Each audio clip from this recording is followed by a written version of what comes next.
Hi, സുഖല്ലേ? എനിക്കും അതേട്ടുള്ളൂ. ഇന്ന് നമ്മൾ ആ പഴയ കുട്ടിക്കാല പലഹാരമാണ് ഉണ്ടാക്കുന്നത്. തട്ടിപ്പൊത്തി, മധുരമുള്ളതും എരിവുള്ളതും രണ്ടെണ്ണം കേട്ടോ, രണ്ട് രുചിയിൽ നോക്കിയാലോ. അപ്പോൾ അതിനൊരു 1.5 കപ്പ് ഗോതമ്പ് പൊടി എടുത്തിട്ടുണ്ട്, പിന്നെ കുറച്ച് നാളികേരം ചിരവിയത്, പിന്നെ കുറച്ച് ശർക്കര, വെല്ലം, പിന്നെ ഈ 1.5 കപ്പ് ഗോതമ്പ് പൊടി ഞാൻ ആ മിക്സിയിലേക്ക് ഇട്ട് കൊടുത്തുള്ളൂ. നമുക്ക് വേണമെങ്കിൽ അരിപ്പൊടി കൊണ്ടും ഇതുണ്ടാക്കാൻ പറ്റും. പിന്നെ ഞാനൊരു 3-4 അച്ച് ശർക്കര ഇട്ട് കൊടുത്തിട്ടുണ്ട്. എനിക്കൊരു ഇളം മധുരം മതി, അതുകൊണ്ട് നിങ്ങൾക്ക് മധുരത്തിനനുസരിച്ച് ചേർത്തിക്കോളൂ. പിന്നെ അത് നന്നായി പഴുത്ത കറുത്ത പഴമില്ലേ നമ്മൾ കളയാൻ വെച്ചതൊക്കെ, അതെടുത്തോളൂ. ഒരു പഴം നന്നായി പഴുത്ത ഒരു നേന്ത്രപ്പഴം അതിലേക്ക് ചേർത്തി കൊടുക്കണം. ഇനി കുറച്ച് വെള്ളം ഒഴിച്ചിട്ട് ഒന്ന് അരച്ചെടുക്കണം. ദോശമാവ് പോലെ വെള്ളം പോലെ ആവരുത് കേട്ടുള്ളൂ. ഇതുപോലെ ഇങ്ങനെ ഒറ്റി വീഴണ പാകത്തിലാണ് നമുക്കിത് വേണ്ടത്. ഇനി ഇതിലേക്ക് നമുക്ക് 2-3 സാധനം കൂടി ചേർത്താനുണ്ട്. അതുകൂടി ചേർത്തിട്ട് ഈ സാധനം ഉണ്ടാക്കി നോക്കാം കേട്ടോ. ഇത് ഉണ്ടാക്കേണ്ടത് വെളിച്ചെണ്ണയിലാണ് കേട്ടോ. ഈ 2 തട്ടിപ്പൊത്തിയും വെളിച്ചെണ്ണയിലാണ്. വെളിച്ചെണ്ണയിൽ ഉണ്ടാക്കിയാലാണ് ഇതിൻ്റെ ഫുൾ ടേസ്റ്റും മണവും നമുക്ക് കിട്ടുക. അപ്പോൾ അതിലേക്ക് കുറച്ച് ഒരു നുള്ളു ഉപ്പ് ചേർത്തി കൊടുക്കണം. പിന്നെ വേണ്ടത് നമ്മുടെ തേങ്ങയുടെ പകുതി ചേർത്തി കൊടുത്താൽ മതി കേട്ടോ. പകുതി നമുക്ക് ആവശ്യമുണ്ട്. അപ്പോൾ പകുതി തേങ്ങ നമുക്കിതിലേക്ക് നാളികേരം കൂടി ഇതിലേക്ക് ചേർത്തിയിട്ട് നമുക്ക് നന്നായിട്ടൊന്ന് മിക്സ് ചെയ്ത് വയ്ക്കാം. ഇനി ഇതിലേക്ക് ഒരു 1/4 സ്പൂണ് കുരുമുളക് പൊടി ഇട്ട് കൊടുക്കണം. പിന്നെ ഒരു 4 മണി ജീരകം കൂടി ഇട്ട് കൊടുക്കാം കേട്ടോ. അപ്പോൾ ജീരകമൊക്കെ നിങ്ങൾക്ക് ഇഷ്ടമുണ്ട് കിട്ടാൻ മതി, പക്ഷെ കുരുമുളക് പൊടി കുറച്ചിട്ടോളൂ കേട്ടോ. അപ്പോൾ ഇത് ഇവിടെ ഇട്ടിട്ട് നമുക്കിതിനെ നന്നായി ഇളക്കി ഒരു 10 മിനിറ്റ് ഇത് റെസ്റ്റ് ചെയ്യാൻ വെക്കണം. ആ ശർക്കര പൊടിയൊക്കെ ഒന്നുണ്ടെങ്കിൽ ഒന്നും കൂടി മെൽട്ടാവുമല്ലോ, ഗോതമ്പ് ഒന്നും കൂടി ഒന്ന് സോഫ്റ്റ് ആവും. അപ്പോൾ ഒരു 10 മിനിറ്റ് നേരത്തേക്ക് നമുക്കിതൊന്ന് അടച്ച് വെക്കണം കേട്ടുള്ളൂ.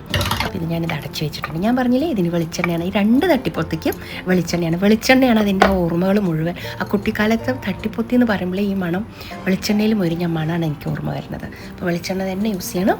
അത് കുറച്ച് പിശുക്കില്ലാണ്ട് ഉപയോഗിക്കണം കേട്ടുള്ളൂ. നമുക്ക് പഴയകാല ടേസ്റ്റ് തന്നെ കിട്ടണ്ടേ.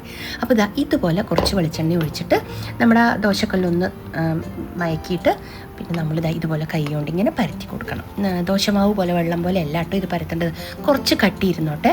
ഇതിൻ്റെ ചില സ്ഥലങ്ങളൊക്കെ ഇത്തിരി കരിയണം. ആ ഒരു വെളിച്ചെണ്ണയിൽ ഒത്തിരി ഒന്ന് കരിയണം, മണം വരണം കേട്ടോ. അപ്പോൾ അങ്ങനെയാണ് ഇത് ഉണ്ടാക്കേണ്ടത്. ഇനി നമുക്ക് ഈ തേങ്ങയിൽ നിന്ന് കുറച്ച് ഇതിൻ്റെ മേലേക്ക് ഇങ്ങനെ വെതറി കൊടുക്കാം. നമ്മുടെ മറ്റേ തട്ടിപ്പൊത്തിയിൽ തേങ്ങയുടെ ആവശ്യമില്ല കേട്ടുള്ളൂ. അപ്പോൾ ഈ തേങ്ങ നമുക്കിതിൻ്റെ മേലെ വെതറാനാണ് ഞാൻ എടുത്ത് വെച്ചത്.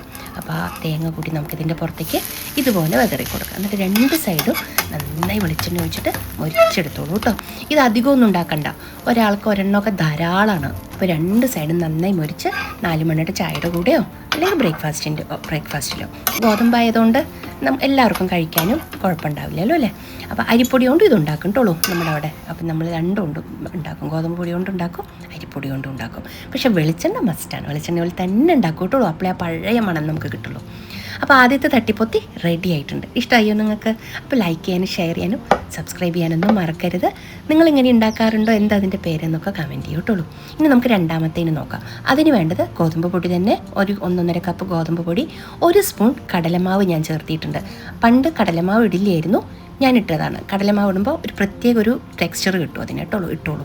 പിന്നെ വേണ്ടത് നന്നായി നൈസായിട്ട് നുറുക്കിയ ഉള്ളിയാണ് കേട്ടോ. വലിയ ഉള്ളിയോ ചെറിയ ഉള്ളിയോ, പണ്ട് ചെറിയ ഉള്ളി ഇടുക, പക്ഷെ ഞാനിപ്പോൾ വലിയ ഉള്ളിയാണ് കേട്ടോ ഇട്ടിരിക്കുന്നത്. പിന്നെ ഒരു ചെറിയ ഇഞ്ചി ചതച്ച് പോലെ, ചെറിയ ഇഞ്ചി കഷ്ണം ഇതുപോലെ ചതച്ചിട്ട് ഞാൻ അതിലേക്ക് ഇട്ട് കൊടുത്തു. പിന്നെ അതിലേക്ക് ചേർത്തേണ്ടത് ഒരു വലിയ സ്പൂൺ തൈര് ഇതിലേക്ക് ചേർത്തി കൊടുത്തിട്ടുണ്ട് കേട്ടോ. ഇതെന്തായാലും ചേർത്തിക്കോളൂ. ഒരു ചെറിയൊരു പുളിരസം ഉണ്ടാവും, നല്ല രസം ഉണ്ടാവും. അപ്പോൾ ഇനി ഇത് നന്നായിട്ടൊന്ന് കുറച്ച് വെള്ളം ഒഴിച്ചിട്ട് കലക്കി വയ്ക്കുക. ഇത് അത്ര പെട്ടെന്ന് മിക്സ് ആവില്ല. അപ്പോൾ കുറച്ച് നല്ലോണം വെള്ളം ഒഴിച്ചിട്ട് നമുക്കിതൊരു 10-15 മിനിറ്റ് നമുക്കിത് മൂടി വെച്ചിട്ട് റെസ്റ്റ് ചെയ്യാൻ വേണ്ടി വെക്കണം കേട്ടോ. ഇതൊന്നും നന്നായിട്ട് കുതിർന്ന് കിട്ടണം നമുക്ക്. എന്നിട്ട് കൈ കൊണ്ട് നന്നായിട്ട് പീച്ച് കുഴയ്ക്കണം. അപ്പോൾ നന്നായിട്ട് കുഴയ്ക്കണം കേട്ടോ. അപ്പോൾ ആ ഉള്ളിയുടെ മണവും ആ പച്ചമുളകിൻ്റെ മണമൊക്കെ നമുക്ക് കിട്ടണ്ടേ. അപ്പം ഞാൻ അതിൽ കറിവേപ്പില ഇട്ടിട്ടുണ്ടായിരുന്നു കേട്ടോ, കണ്ടില്ലേ.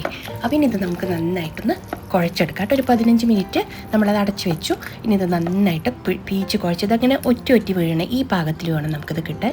ദോശമാവ് പോലെ അങ്ങനെ അല്ല കേട്ടോ വേണ്ടത്, ഇങ്ങനെ ഒറ്റി വീഴണ പോലെ. ഇനി നമുക്ക് മതിച്ചാണ് കുറച്ച് വെളിച്ചെണ്ണ ഒഴിച്ചിട്ട് നമ്മുടെ ദോശക്കല്ലൊന്ന് മയക്കണം. ഇനി നമുക്കിതിനെ കുറച്ച് ഇതൊന്ന് വാരിയെടുക്കുക. എന്നിട്ട് നമുക്കിത് അതിലേക്ക് ഇങ്ങനെ തട്ടി കൊടുക്കണം കേട്ടോ. ഇത്തിരി കട്ടിയിലിരുന്നോട്ടെ. പറഞ്ഞാൽ വലിയ കട്ടിയിലല്ല, ഒരുപാട് നൈസും അല്ല, എന്നാൽ ഭയങ്കര കട്ടിയുമല്ല, കുറച്ച് നല്ല തിക്കായിട്ട് വേണം ഇത്. ഇനി ഇതിലേക്ക് കണ്ടില്ല എന്ന് വിചാരിച്ചിട്ട് പിശുക്കില്ലാതെ വെളിച്ചെണ്ണ ഒഴിച്ചോളൂ കേട്ടോ. വെളിച്ചെണ്ണ ഒഴിച്ചാലാണ് ഇതിൻ്റെ മണവും ആ ടേസ്റ്റ് നമുക്ക് കിട്ടുള്ളൂ. അപ്പോൾ ആ വെളിച്ചെണ്ണ ഒഴിക്കണം, അവിടെ ഒരു പിശുക്കം കാണിക്കേണ്ട. കുറച്ച് എപ്പോഴൊന്നും കഴിക്കില്ലല്ലോ, ഒരെണ്ണല്ലേ കഴിക്കുള്ളൂ. ഇത്തിരി വെളിച്ചെണ്ണ ആയാൽ കുഴപ്പമൊന്നുമില്ല. അപ്പോൾ ഇതുപോലെ 2 സൈഡും മറിച്ചിട്ടിട്ട് നമുക്കിതിനെ നന്നായിട്ടൊന്ന് മുരിച്ചെടുക്കണം കേട്ടോ. അപ്പോൾ നോക്കൂ, നമ്മുടെ രണ്ടാമത്തെ തട്ടിപ്പൊത്തി റെഡി ആയിട്ടുണ്ട് കേട്ടോളൂ. ഇതിന് ശരിക്കും ചട്നിയുടെ ആവശ്യമൊന്നുമില്ല, അതിലുണ്ടെങ്കിലും നല്ല ടേസ്റ്റ് ആയിരിക്കും. അപ്പോൾ നിങ്ങളിതെങ്ങനെ ഉണ്ടാക്കുക, അരി കൊണ്ടാണോ ഗോതമ്പ് കൊണ്ടാണോ എന്നൊക്കെ കമൻറ്റ് ചെയ്യൂ കേട്ടോളൂ.